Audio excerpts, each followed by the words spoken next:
Hello there. My name is Jimmy, and you better not wear it out. The Republican National Convention is over, and Donald Trump, as was expected, emerged as the Republican nominee for president. He's also extended the vice presidential nomination to J.D. Vance, a freshman senator from Ohio that, when I don't have a beard and he doesn't have a beard, we kind of look alike, and it's a shame for both of us. But don't worry, we're going to talk a lot more about him very soon. For the moment, let's just focus on the convention. In the wake of the assassination attempt on Donald Trump, we had heard tales of this deeply introspective Trump, who now only sought to unify the country. We heard these dramatic tales of him tearing up his old speech, though, as he actually described doing that and how he now wanted to not attack Biden, he managed to attack Biden while talking about not attacking Biden. It was actually awesome. And we had heard that he had spread this message through the convention, asking the speakers to take down the temperature, to seek unity like he would be doing. And so the question is, did they? If they did, it's kind of hard to imagine what the original plan was, as they actually paraded out people to push fear over immigrants, fear over queer people, and then there was this mystery they that multiple speakers claimed tried to shoot the president. Not just talking about this one guy, it was this they concept. They did it. Multiple speeches had themes of people who had died because of Biden's presidency, and it's a Republican convention, so it's not like there were exactly fact checkers giving speeches to talk about the death toll tied directly to Trump. It was just wall-to-wall, a convention of lies, propaganda, and manipulation. But apparently that is the toned-down version. And listen, Donald Trump has a lot of sway, but it's not like he could write all of their speeches for them. He might not have had a say on what they ultimately came up with. So what's important is that when his turn came up, surely he would keep his promise and give a speech free of divisiveness and truly call for unity. And I'll tell you what, he did. At first, for like a second, for like a few minutes. Let's hear it in his own words. The discord and division in our society must be healed. We must heal it quickly. As Americans, we are bound together by a single fate and a shared destiny. We rise together or we fall apart. I am running to be president for all of America, not half of America, because there is no victory in winning for half of America. Oh boy. Well, I'm sold. This is a new Trump. This is a better Trump. And I gotta say, did you notice it's a kind of sexy Trump? How long should I hold this? And this was going to be a speech unlike any other. For the first time in a campaign speech, Trump committed to not even saying the name Biden, not even once for the whole speech. And reporters on the ground there confirmed the name never appeared once in the teleprompter. Oh, so impressive. But this is Donald Trump. This is the man who is beholden to no teleprompter, even a teleprompter that he filled himself. But surely when he would decide to ad-lib the name, the Democratic he who shall not be named, but he's going to do it, it would have been with the same message of unity that we were just all feeling so cradled and calmed by. What this administration, the damage that this administration has done, and I say it often, if you took the 10 worst presidents in the history of the United States, think of it, the 10 worst, added them up, they will not have done the damage that Biden has done. Only going to use the term once. Biden. I'm not going to use the name anymore, just one time. The damage that he's done to this country is unthinkable. It's unthinkable. Yeah, so this motherfucker actually cannot help himself. And leave it to Donald Trump to say weird things like the word term instead of name. I'm only going to use only the term. I know we give Biden a whole lot of crap for like weird ways he goes off script and this thing he's loved to do recently where he wants to like lean in and whisper it at you. I'm not going to come up and kill you. It's weird. But how come this guy, how come Trump, we never talk about the weird stuff he says? And that's kind of a nitpick. And speaking of nitpick, so is this. He also said he was only going to use the term once, but if you watch the clip again, he then says it again and then reiterates just once, meaning he's now said it twice. And I'm starting to wonder if it's that he just hates rules. And even when the rule comes from him, he feels like he has to defy it. Like, I'm starting to wonder if you remember when he looked into the sun during the eclipse? While it was like, maybe he was actively trying to defy himself. Like, literally only himself. Sort of like, okay, Trump, listen up. I'm going to take care of you right now. Do not look at the sun. Fuck you, voice in my head. I'm looking at it. You can't control me. This hurts. Wasn't worth it, but now he knows who's boss. And even if you took Trump out of the consideration, who is really going to make the case that Joe Biden is the worst president of all time? In fact, worse than the 10 worst presidents ever combined. Joe Biden's not even the worst president of my lifetime. I'm old enough to remember that time we destabilized a region and went to war with a country over weapons they didn't actually have, causing a great recession that had to get bailed out by the president that followed. And if we're going to be talking about worst presidents of all time, are we really not going to speak to any of the ones that, like, I don't know, supported slavery or tried to make the country more Puritan, taking the booze away? Are we going to skip the Indian Removal Act or the Japanese internment camps? But perhaps he's talking about damage to the country that he actually believes is the country. Damage to the part of the country he considers actually American. Maybe that's why he doesn't think about Wounded Knee or the Tuskegee study or the Trail of Tears or segregation or anti-suffrage. Maybe he was in a room full of people who just don't see color. Sorry, I mean to see, rather they don't see the damage done to people of color. But I'm sure this was just a one-off. There's no way he would go off script again. He has only one job, just the one. Bring the country together, and don't mention Biden too much in the effort. You remember this gentleman that I don't want to mention other than one time I had to, because when you say you're the 10 worst, I had to do it. I didn't want anybody to be confused. But this man said, we're going to find a cure to cancer. Nothing happened. We're going to get to the cure for cancer and Alzheimer's and so many other things. We're so close to doing something great. But we need a leader that will let it be done. We will not have men playing in women's sports. That will end immediately. Yeah, so this guy has not changed. Look, we've all seen the iconic photo after he survived the attempt on his life, victoriously pumping his fist into the air, defiant of the Secret Service, and we'll ignore the fact that he knew the shooter was already dead. That doesn't matter. It's still, your blood's pumping. I'm actually more convinced than ever his instincts always are purely marketing. That even in a moment like that, he thinks about what would look good on a poster or in a tweet, because I will not call it the other thing. What do you even call it when you, just a post? I X'd it. And everything we heard leading up to this about how collected and balanced and how he changes a man, he would be clearly, all of that was just nonsense. But it was clever marketing because it had the potential to win back voters who felt like, I don't like him, he's a little too extreme, but otherwise I want to vote Republican or would do. Nikki Haley's actually already proved that. She showed up to the convention and started singing his praises, very enthusiastically too. But you also have to love this angle of attack. Imagine what he must think of the people he's speaking to think Donald Trump believes it's a compelling argument to say, Joe Biden has failed to cure cancer and Alzheimer's, so vote for me. I'll do it. It'll be easy.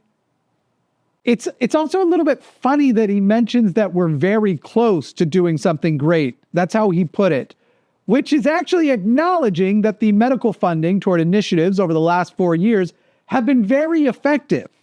Whether we are actually a single president away from curing both, that's certainly debatable. But of the things people are upset with Biden over, why are you going with like the one thing no one is upset about?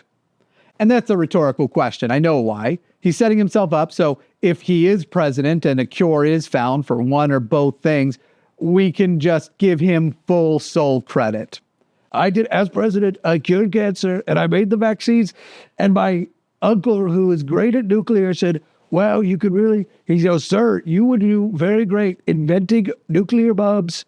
He said that. He said, I'm the father of nuclear bombs. Forget Oppenheimer. Sometimes I just go and I end up keep going and I can't get out of it. It's sort of a Trump spiral I end up in. Anyway, of course, what would a convention speech be if he didn't include an ad lib attack on America's new favorite boogie people, we'll call them? The scary trans ladies who are desperate to transition. That way they can make 20% of what the male athletes make.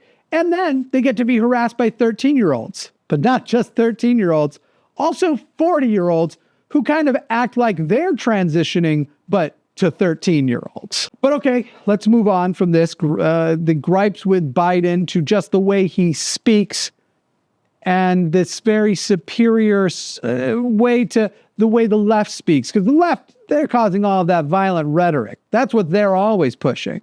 This must be better. But in less than 4 years, our opponents have turned incredible success into unparalleled tragedy and failure. It's been a tremendous failure. Today, our cities are flooded with illegal aliens. Americans are being squeezed out of the labor force and their jobs are taken. Wow, that's actually not that bad. Not as bad as I thought it was going to be. I mean, it's not good. It's kind of messed up, but it's not as bad as it's been lately. So I guess maybe I have an apology to issue here. Listen, wait, what's that? Oh, keep playing it? Oh, it gets way worse? Oh, this bit is old and you've done it a ton of times in the past, but you're hoping everybody forgets because you don't post that often lately, but you're going to start posting a lot now, so you hope they'll stick around and find this original and hilarious? Okay, play it. By the way, you know who's taking the jobs that are created? 107% of those jobs are taken by illegal aliens. And you know who's being hurt the most by millions of people pouring into our country? The black population and the Hispanic population, because they're taking the jobs from our black population, our Hispanic population, and they're also taking them from unions. Unions? I need somebody to explain to me how Republicans are getting away with pretending they give a crap about unions. They are the anti-union party. Like, they actually had the president of the Teamsters speak at the RNC, and you could tell the crowd didn't even realize that there were times they were all clapping for things that were low-key socialism. Just a touch. It was a little bit, they kind of were pro-socialism. But it's at our party. It's our party. We can socialize what we want to. They also didn't seem to notice that that guy didn't show up to endorse Trump, and certainly wasn't delivering an endorsement on behalf of the Teamsters. He was just kind of there to say what they needed. They didn't realize, I don't know, somebody dropped the ball on it, and it's hilarious, and I really want to know the full story of that. But it's interesting as a new strategy overall. He realizes that they've already nailed getting white people afraid of brown people coming across the border. This isn't about the unions, this is now the other stuff. So now the idea is, what if we could get our brown people afraid of the other brown people? Or what if we could make other brown people our brown people by making them afraid of other brown people? But hey, look, in the grand scheme of things, this doesn't seem so bad. They're just coming for the jobs. It's not like Trump ever says anything totally outrageous and completely minimizes the group as this like evil force that threatens to destroy us. And thank goodness he never invokes cannibalism to make his point. I'm done with the pretense. Here's that clip. The greatest invasion in history is taking place right here in our country. They are coming in from every corner of the earth, not just from South America, but from Africa, Asia, the Middle East. They're coming from everywhere. They're coming at levels that we've never seen before. It is an invasion indeed, and this administration does absolutely nothing to stop them. They're coming from prisons. They're coming from jails. They're coming from mental institutions and insane asylums. The press is always on me because I say this. Has anyone seen Silence of the Lambs? The late, great Hannibal Lecter. He'd love to have you for dinner. That's insane asylums. They're emptying out their insane asylums. Okay, listen.